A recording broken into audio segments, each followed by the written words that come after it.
Morning everyone, কেমন আছো? আশা করি সবাই সুস্থ আছো, ভালো আছো। আমরা খুব ভালোই আছি। তোমাদের সবাইকে জানার নতুন আরেকটা ব্লগের সাথে অনেক ওয়েলকাম আর অনেক ভালোবাসা। তো বন্ধুরা, যেখান থেকে আজকে আমার চ্যানেলটাকে নতুন দেখছো, প্লিজ আমার চ্যানেলে সাবস্ক্রাইব করে আমার পাশে থাকো, আমাকে সাপোর্ট করো। আর অবশ্যই একটা করে লাইক করো, প্লিজ কমেন্ট করে জানিও তোমাদের ব্লগটা কেমন লাগলো। তো যাই হোক, সকালবেলা ঘুম থেকে উঠেই কাজকর্ম তো আমাদের প্রত্যেক দিন সাধারণ ঘরের বউদের। আর সকাল হলেই আর কি বলবো, পাও হাত আর এক জায়গায় থাকে না। সকাল হলেই আর নিজের কর্ম শুরু হয়ে যায়। তো যাই হোক, সকালবেলা এখন সকাল বাজে 7টা। আর ঘুম থেকে উঠেই আগে ঘর দুয়ার মুছে নিচ্ছি, কারণ আমি সকালবেলা বাসি ঘর দুয়ার আগে মুছে নিই, কেননা আমার ভালো লাগে না। আর পরের দিকে না আমি ঘর মুছতে একদম টাইমও পাই না, তার জন্য আমি সকালবেলাটাই ঘরটা মুছি। আর যেহেতু আমি সকালবেলায় ঠাকুর পুজো দিয়ে দিই, তার কারণে আমি সকালবেলা ঘর না মুছে পুজো দিই না। তো সকালে ঘরটার পুরো মুছে এখন চলে আসলাম কাপড় কাচতে। অনেক কাপড় জমা হয়ে গেছে, ছেলের কাপড়, স্কুলের কাপড়, তারপরে বরের কাপড়, বেডশিট, অনেক কিছু জমা রয়ে গেছিলো। এতদিন থেকে ধোয়াধুয়ি করবো আর করছি না। আর কালকেও পারিনি, যেহেতু কালকে গিয়েছিলাম ডক্টরের কাছে। তো সকালবেলা না এটা সকালবেলা কাচাকাচি করতে অনেকটা টাইম লাগে, আর এত কাপড় কাচতে তো অল্প টাইম লাগবে, তাই না? তো তার জন্য আজকে ভাবলাম, তবে আজকে সানডে আছে, আজকে করে ফেলি, কারণ কালকে আবার ছেলের স্কুল আছে, কালকেও আবার পারবো না। আর যেহেতু ছেলের স্কুলেরও কাপড় আছে, সেই জন্য আজকে ধোয়াধুয়ি করে নিচ্ছি। তো সবাই ঘুমিয়ে আছে, আমি এই সকালবেলা উঠে ঘর দোয়ার মুছে এখন আমি কাপড়গুলো কাচাকাচি করে নিচ্ছি। আর কাপড়গুলো আমি অল্প হালকা গরম জল করে সব কিছু ভিজিয়ে রেখে দিয়েছিলাম, কারণ না যতই দেখি অল্প গরম জল দিয়ে যদি না কাপড়গুলো কাচাকাচি হয় না, একটা পরিষ্কার হয় না মনে হয়। তো তার জন্য একটু গরম জল করে তারপরে আমি সব কিছু ভিজিয়ে রেখে দিয়েছিলাম। তো এখন এসে ঝটপট করে এগুলো ধোয়াধুয়ি করে নিচ্ছি।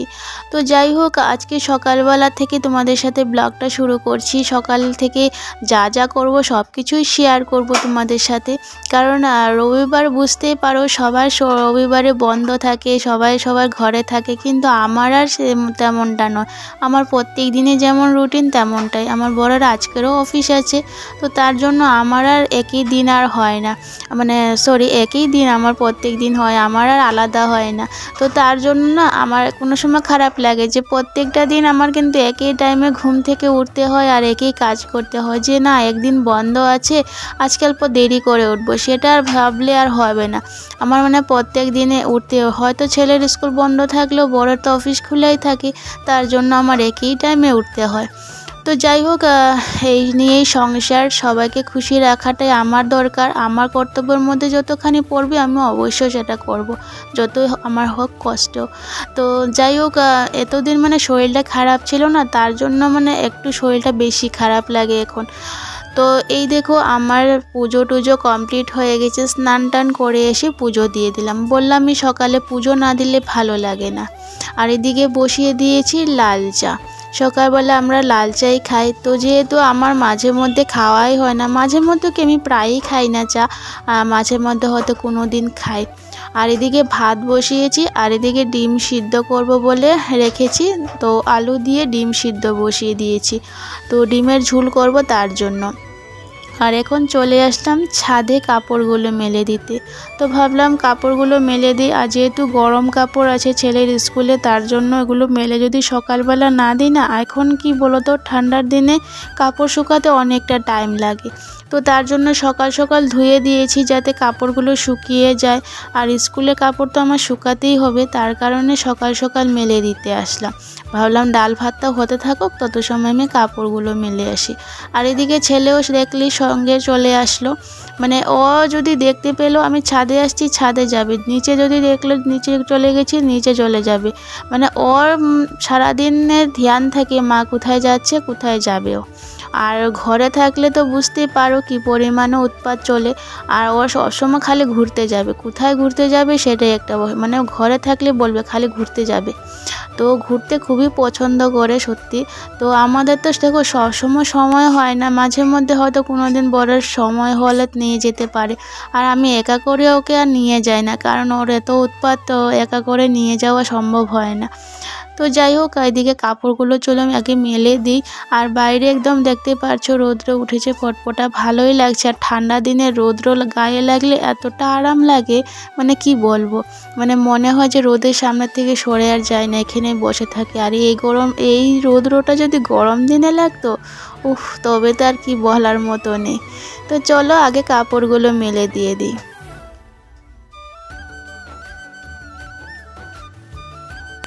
তো বাড়ি এসে দেখো এখানে আমি পেঁয়াজ কলি ছিল আর আলু দিয়ে অল্প ভাজা করে নেব। বরকে জিজ্ঞেস করছিলাম বেগুন দেবো কিনা, বললো না আলু দিয়ে করো। তো ওইদিকে ডাল সিদ্ধটা হয়ে গেছে, তো এখন ডালটা সম্বাস দেব আর পেঁয়াজ কলিটা ভাজা করব। তো পেঁয়াজ কলিটা আমি যখন আগে মানে আমার ঘরে বানাতো, তো এমনি করতো, মানে পেঁয়াজ কলি ভাজা করে দিত, সেটা খেতে কিন্তু আরও টেস্ট লাগতো। তো আমার বর বলছে না, তাতে আলু দেওয়ার জন্য। তো ভাবলাম ঠিক আছে, হয়তো আলু দিয়ে খেতে ভালোবাসে, তার জন্য আলুটাই দিয়ে দিলাম। তো আমি আসলে কি বলো তো, পেঁয়াজ কলিটা এমনি খেতেই ভালোবাসি, মানে এমনি জাস্ট ফ্রাই করে খেতে ভালোবাসি। তো বলছেন না অল্প আলু দেওয়ার জন্য। তো যাই হোক, এদিকে আমি ভাজা আর ডালটা আমি বসিয়ে দিয়েছি। ডাল তো আমার সিদ্ধ হয়ে গেছে, খালি সম্বাসটা দেব। আর এদিকে আমার ডিম আর আলু সিদ্ধ হয়ে গেছে, সেটাকে আমি পরে ঝোল করব।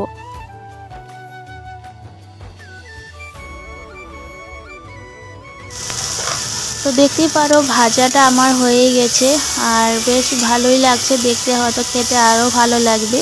তো চলো আগে বরকে খাওয়াটা দিয়ে তারপরে ঘরের গোছগাছ আছে সেগুলো করতে হবে।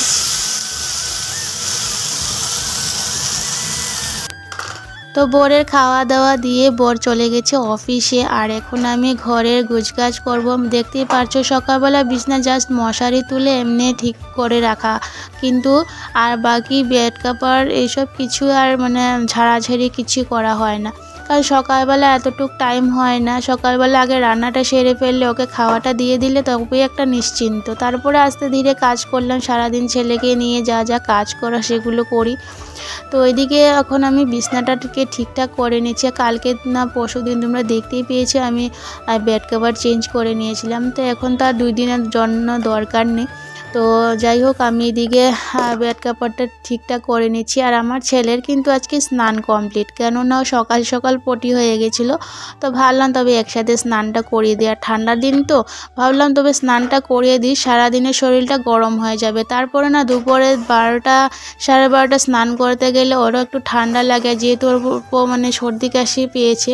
তো ভাবলাম না সকাল সকাল স্নানটা ফেলে ফেলে না একদিকে ভালো, স্কুলেও এখন যায় সকালে স্নানটাই করে যায়, তো একটা টাইম করাটাই দরকার। তো তার জন্য আজকেও স্নানটা সকালে করে দিয়ে এলাম। তো ভাবলাম স্নান করিয়ে এদিকে দেখতে পাচ্ছ সোয়াটার সব কিছু পরে নিয়েছে, কিন্তু মাথায় তেল ক্রিম কিছু লাগাইনি। তো এখন আমি ভাবলাম তবে মাঝখানে ওকে এটা করিয়ে দিই। আর ও তেল লাগাতে খুব ভালোবাসে, মানে ওর একটা মানে ম্যাসাজের মতন যদি করে দেওয়া হয় খুব আরাম পায় আরে। তো যাই হোক চলো, এদিকে ছেলেকে আমি তেল লাগিয়ে দিলাম। আর তোর বাবা ওকে বলল যে তুই এখন এইভাবে থাক, পরে তোর মা দেবে। তো আমি আর ভুলে গেছিলাম যে ক্রিম আর ওকে তেলটা লাগানোর। এখন হঠাৎ করে ওকে দেখলাম, দেখে মনে পড়লো না আমি তো লাগিয়ে দিলাম না। তো এখন লাগিয়ে দিলাম। আর ও একটা চিপস নিয়ে বসেছে, চিপস খাচ্ছে আর এদিকে টিভি দেখছে। তো যাই হোক, আমি ঘরের পুরো গোছগাছ করলাম, করে এখন ভাবছি ঘরের অল্প জিনিসগুলো মোছামুছি করি, কারণ এই কতদিন থেকে মোছামুছি করারও সময় পাইনি, করিও নেই। আর সব থেকে বড় কথা, শরীর ঠিক না থাকলে কোনো কাজ করতেই ভালো লাগে না। তো যাই হোক চলো, ওইদিকে আমি ঘরের সব কিছু কিন্তু আমার মোছামুছি কমপ্লিটই হয়ে গেছে, শুধু বিছনার বেডটা মানে হেডবক্সটা একটু মুছে নিচ্ছি।